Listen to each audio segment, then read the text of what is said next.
Okay guys, I'm here today with Deblass.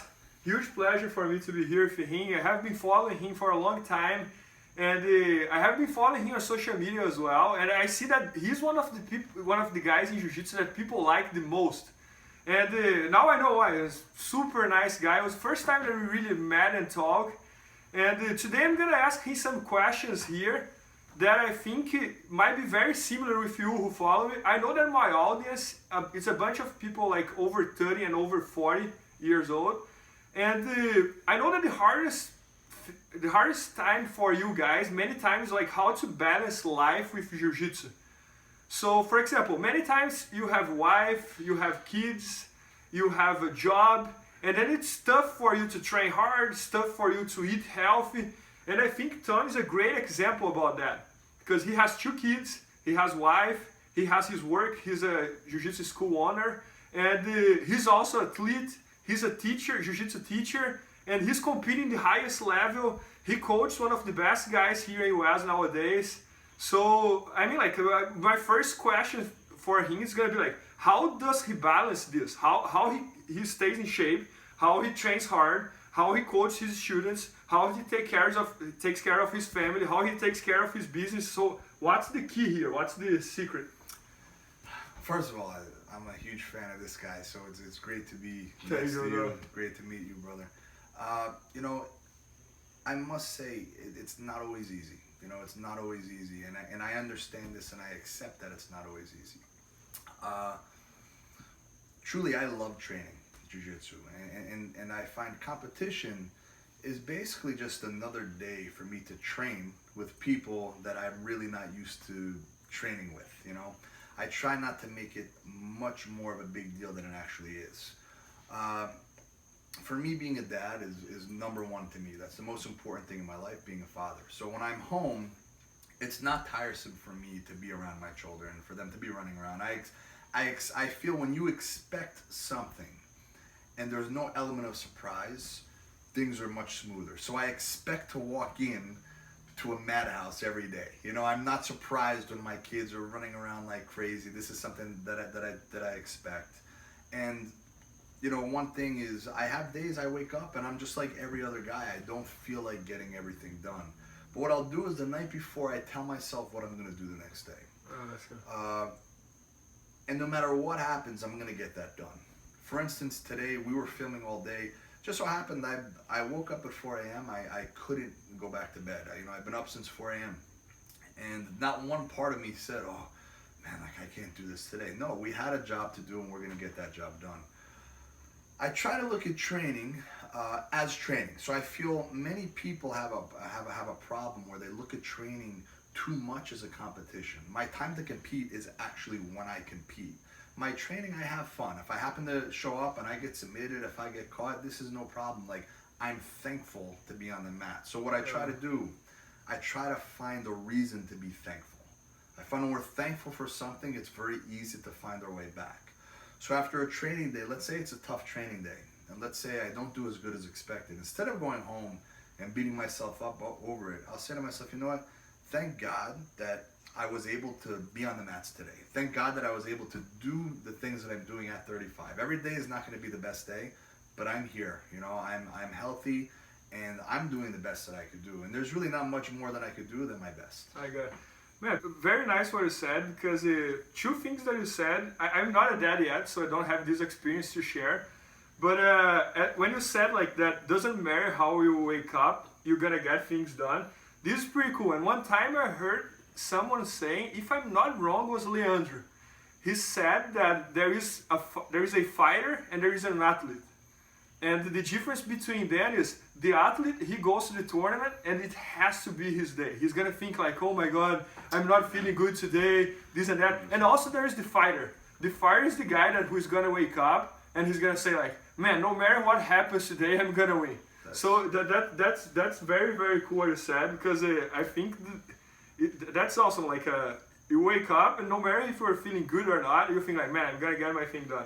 And when you're gonna compete, I think it's pretty much the same thing, man. Wake up, some days you don't feel good, but you're gonna still think like, man, I'm gonna win. No matter, I'm gonna try to win. I'm gonna do my best, so that's awesome. I think most competitions, I'm always sick the week of. You know what I mean? Like always something happens, and I think the more experienced we get, we understand that this is not the end of the world. Yeah, right? and man, there are days that you wake up like feeling great, and you're like, man, that's my day. You go there and you lose. Yes. There are days that you wake up feeling like, man, I'm not feeling good today. I don't know what I'm going to do there, and then you win. So we can never. So the conclusion is like, let's get it done. Let's try and let's do our best, and let's see what happens. That's all we can do. And Tom, I heard that you were super good with diets and nutrition, and I heard that you have a bunch of students that they have dropped a lot of weight following your advice. And what do you tell them? There is one guy, for example, that I know, Todd Shaver. Yeah. How many pounds he lost? Man, he lost like close to 70 pounds now. Yeah, and he's a huge fan of you, and all he does is talking about you. And he told me that he started doing what you said, like, man, do this, do this, do this. And I heard that something like, I understand nothing about dieting. I'm not good at dieting, but it's something about fasting. Yeah.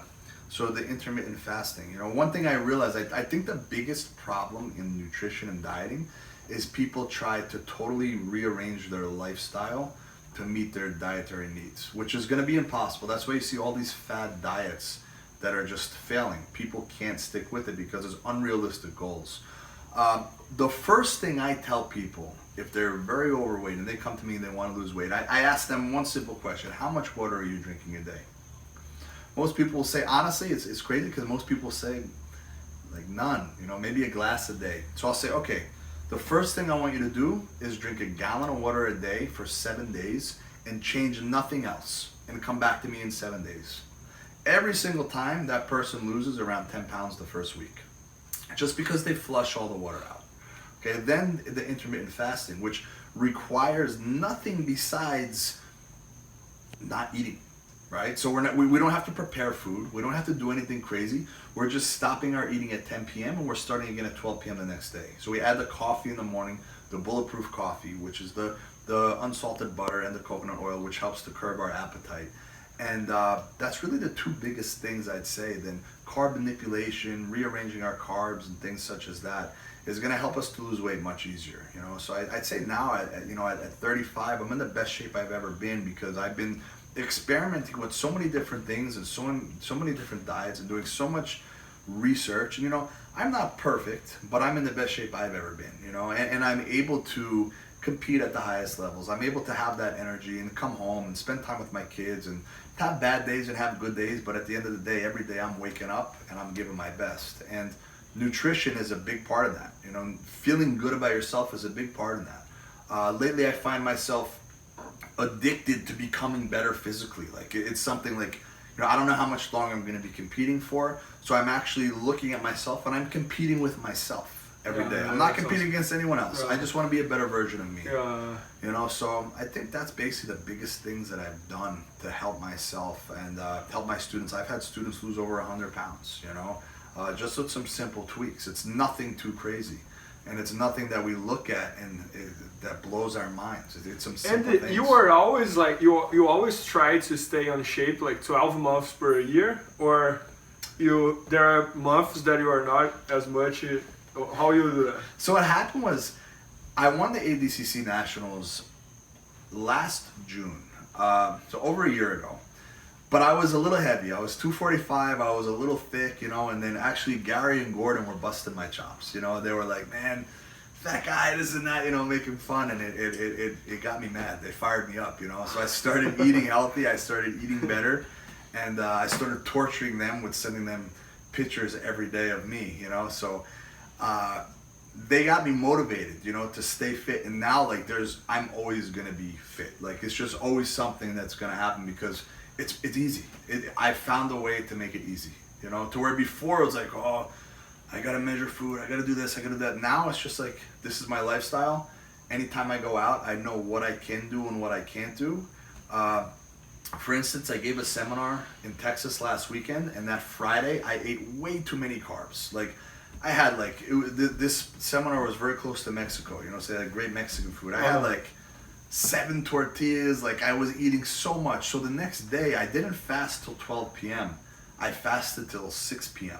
So I made up for my bad eating the next day, and I came home a pound lighter than I was before I left.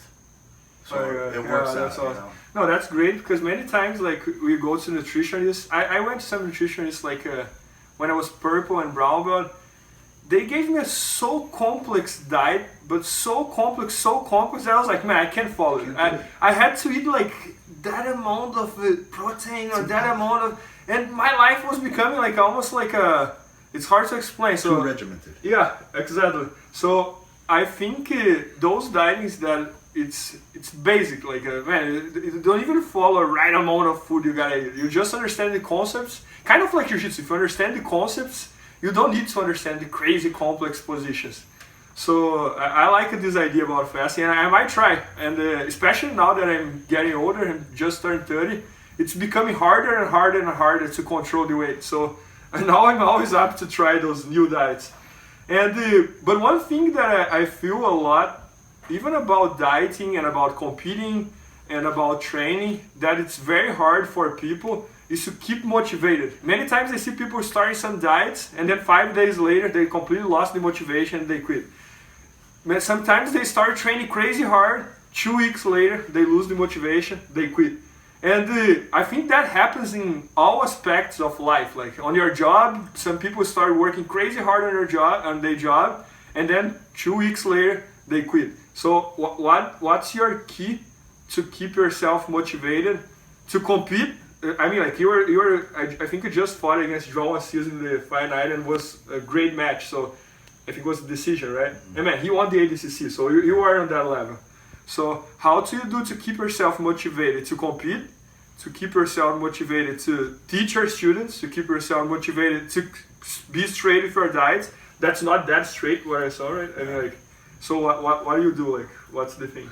So I think some people might be surprised. Like, I think the biggest thing we have to understand is that we're never going to be motivated always. Motivation will always fail us. But discipline is something that we have to stay every single day. If you combine both, then... Yeah. So what I do is I understand that some days I'm going to wake up and I'm not going to want to do things. Like I have to tell you, like my training camp for João Assis, like I found it very, very hard to enjoy it because it was so grueling. It was so tiresome. There's so many other projects that I'm working on. It was just hard to enjoy it. But I knew I had to do it. And I feel sometimes when people lose motivation, they think in their minds, oh, I need to quit and I need to find something else. But what happens is they go a lifetime of trying something and quitting, trying something and quitting. They're trying to find something. They're trying to find something that they love every single day to where they're never going to find it. Like you're not going to be madly in love with jiu-jitsu every single day, and that's all right. You don't have to love it every day. Stay disciplined, because what's going to happen is this. After 2 months of not being motivated, you're going to be motivated again. And then if you took those 2 months completely off, you're going to go back with pure regret about the time you've lost. Right? So for me, you know, competing has always been like a duty that I've had. You know, I felt for my teacher, and it's just I've had the ability to do it, so I said I should do it, you know.